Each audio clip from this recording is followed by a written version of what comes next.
Welcome to the third dimension.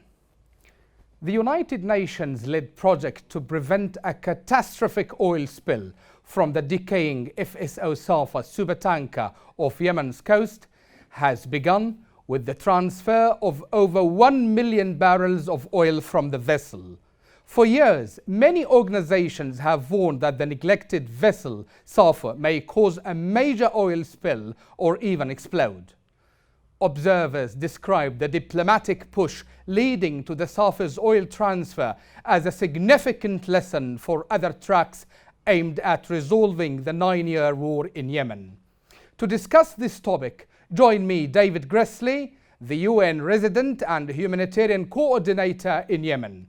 Mr. Gressley brings to the role more than 40 years of international experience in peacekeeping, humanitarian assistance, as well as an extensive political and security knowledge in complex emergencies and conflict situations.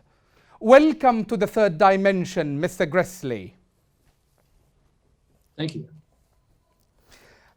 If I may start at the beginning, if we would like to describe Safa's salvage operation in the terms of the United Nations Secretary General, he says, "This is an all-hands-on-deck mission and the culmination of nearly 2 years of political groundwork, fundraising and project development." What is your take on this? Well, I think he was absolutely correct, having lived through that and having led the process here in Yemen. It was an enormous effort to get to where we are today. Very pleased at where we are today. But it's not easy in the context of an ongoing war to get the parties in conflict to work together on even a common threat like the Safa presented. And I think it's a testament to all the parties' recognition of the seriousness of the problem that we've been able to make the progress that we've seen here today with their full cooperation. So I'm very pleased to see what has been done so far. We just need to finish the job now. Okay. Now, if we start with the replacement vessel itself, Mr. Gressley, some observers raise the concerns that why buying a ship with only 5-year shelf life, okay, as if they are suggesting we are adding another ticking bomb to Safa. How do you react? Well, I'm not sure where anyone gets the 5-year shelf life. The inspection report itself that was conducted by the United Nations before procuring the vessel indicated it was in very good shape and could easily be used as offshore storage for 20, 30 or more years. So this is a totally different situation. Secondly, we were facing an imminent threat.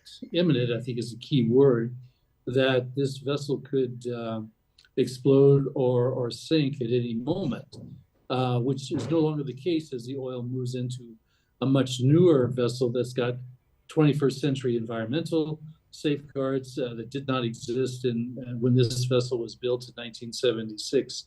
So we had a choice. Either find a way to take the oil off the old vessel while we work out long-term solutions on how to sell the oil, move the oil out, or just sit there and watch it decay and collapse into the Red Sea with all the consequences that I'm sure we're going to talk about. So it was the best path forward, and universally that was accepted by the parties, but also by 23 countries that contributed to this effort financially, plus the private sector that also contributed to this. So there are many who believe that this was the right path. And of course, I'm one of those. And I think we have averted a really imminent threat by moving that oil off that old vessel. Okay. Now, as you raised the threat of Safa and what disaster it could cause in terms of environment, pollution, etc. Now, one scientist from the Greenpeace wonders, okay, if the threat is so huge, then why has this been left so long? Well, I think in normal circumstances, it would not have been left so long. The reality is that when the war started, this vessel had 1 million barrels of oil on board. There was no longer any vessels that could come in and take the oil off. And with ongoing fighting, and you have to remember, of course, for many years, the front lines were at the edge of the city of Hodeidah itself. So it was right there in the middle of the conflict. So it was not an easy situation in which to organize a salvage operation. That's why it took so long, in fact, was to find the political basis on which an operation could move forward with the full cooperation, not only acceptance, but cooperation of all parties. And it was a political issue much more than a technical issue. Solving the political issue allowed us to move forward technically. Okay. Now, step 1 is accomplished, Mr. Grisly, and step 2 is underway. Okay. What is next? Well, of course, just to reiterate what step 1 was, that was to prepare the old Sapphire for offloading the oil, which the Smith Salvage Company did extremely well. And we're seeing the result of that as we speak. The transfer is now underway. As of today, over 500,000 barrels have already been transferred. We're basically halfway done now. And that rate will likely continue for the next several days. And we can see the end of this in the next week to 10 days. After that will be a need to install the Yemen, the vessel formerly known as Nautica, to a buoy that's anchored to the pipeline to complete the storage operation, the offshore storage operation itself. And then ultimately, the vessel needs to be cleaned and towed away, scrapped, so it doesn't represent an ongoing threat.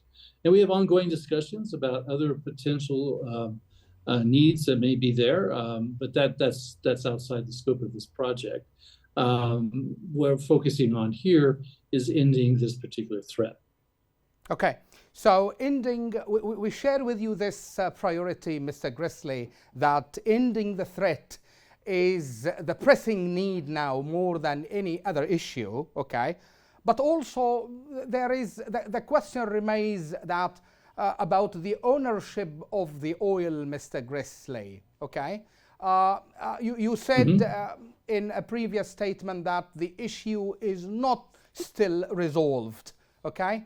So in your point of view, how are you going to fix this issue, the ownership of the oil?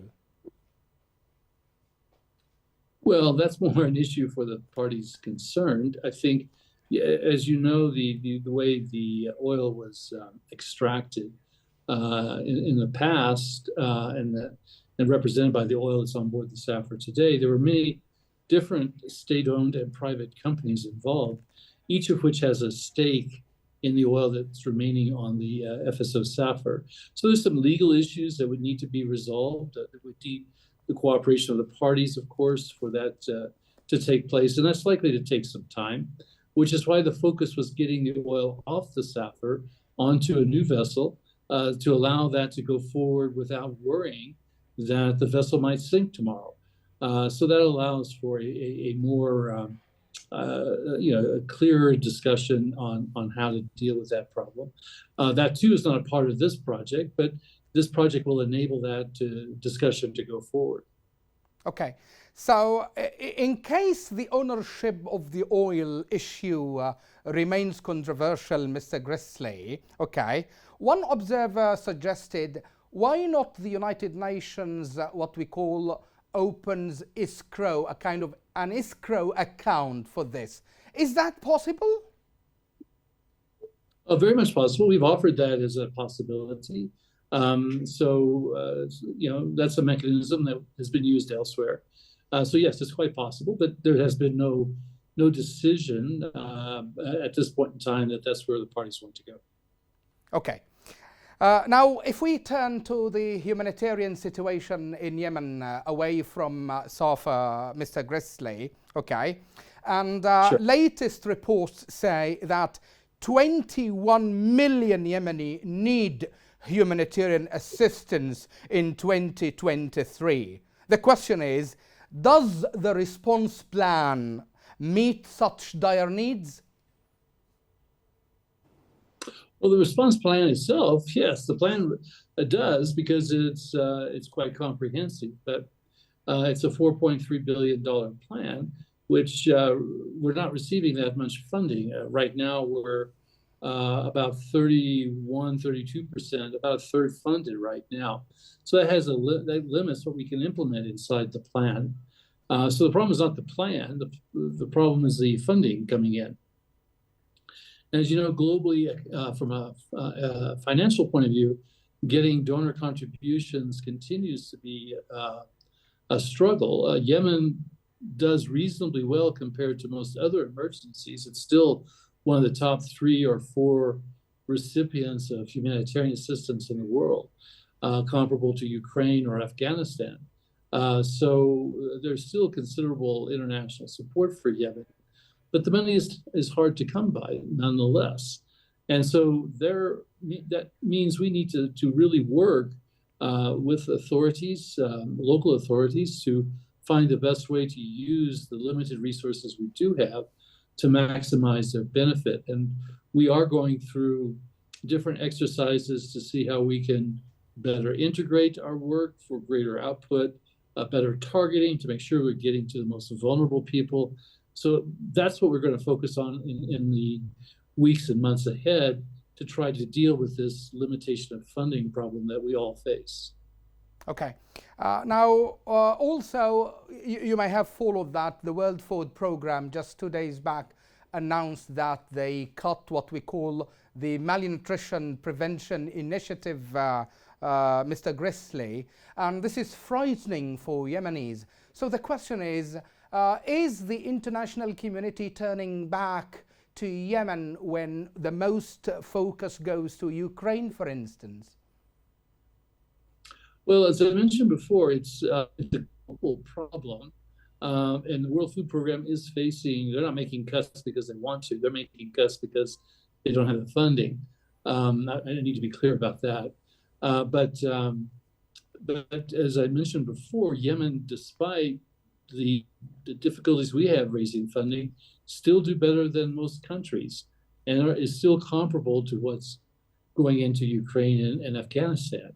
So I don't think the world is turning its back on Yemen specifically, but there is a broad potential problem right now, which does, and so it needs to be understood in that particular context.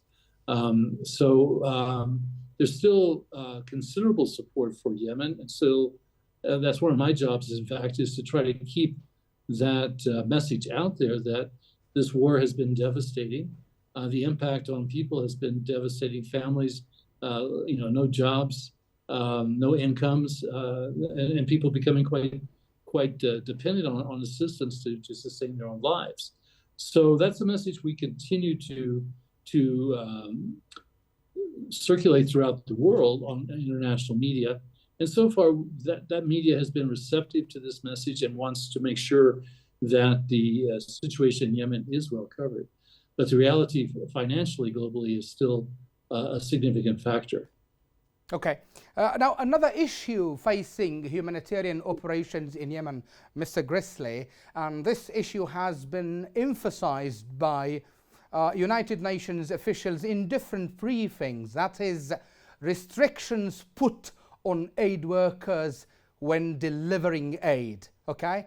And hundreds of times, Houthis have been blamed for such acts, blocking humanitarian aid workers. What has your office done in order to curb Houthis stop such acts? Well, we find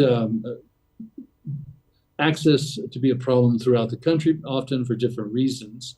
Here in the north, I'm in Sana'a right now, there are a number of bureaucratic restrictions. We don't face security issues per se, limiting our ability to get out, but we do have bureaucratic impediments that we work to overcome.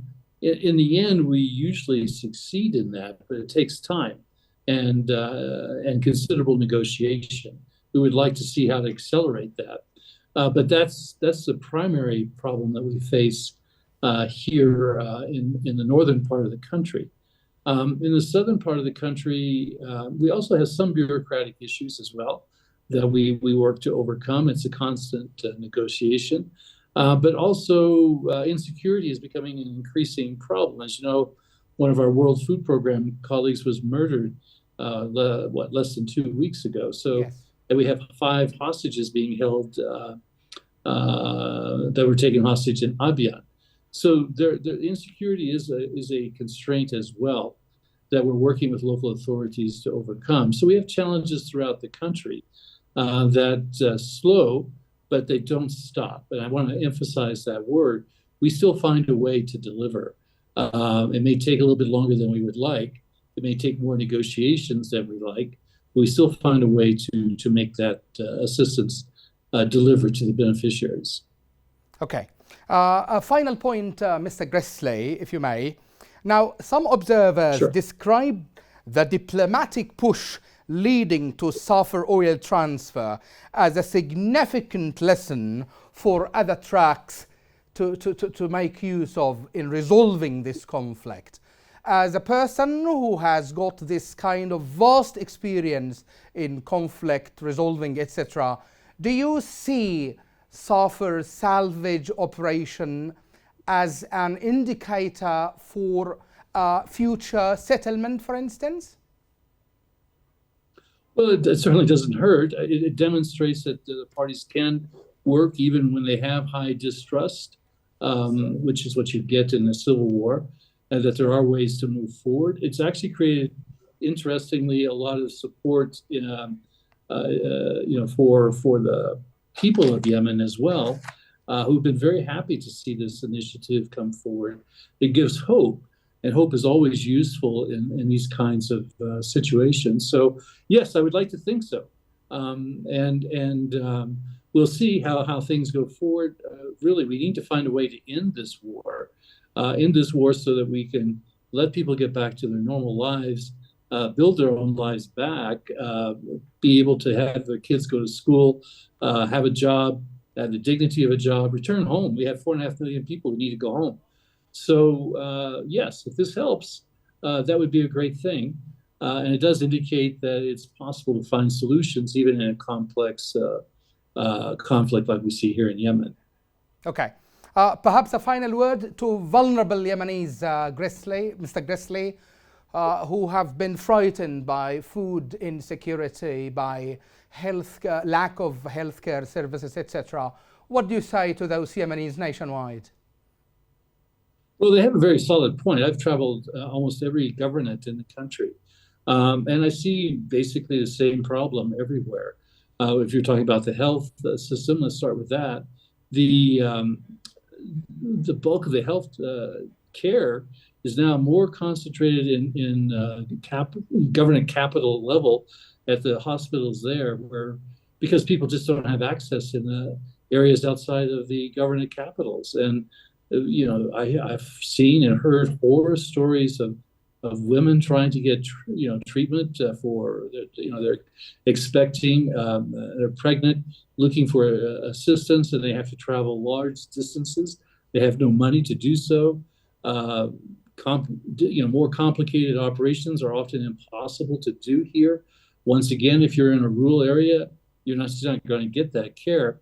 So that's very scary right there.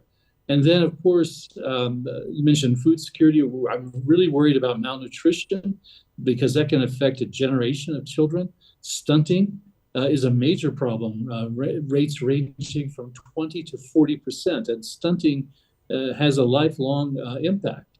So all of these issues will continue until the war ends, and it will continue to deteriorate the living standards of average people in Yemen until the war ends. Got to find a solution to the war. Okay. With that remark, we come to the end of this interview, Mr. Gressley. Thank you so much for talking to Yemenis through Yemen Today TV. My pleasure. Thank you very much.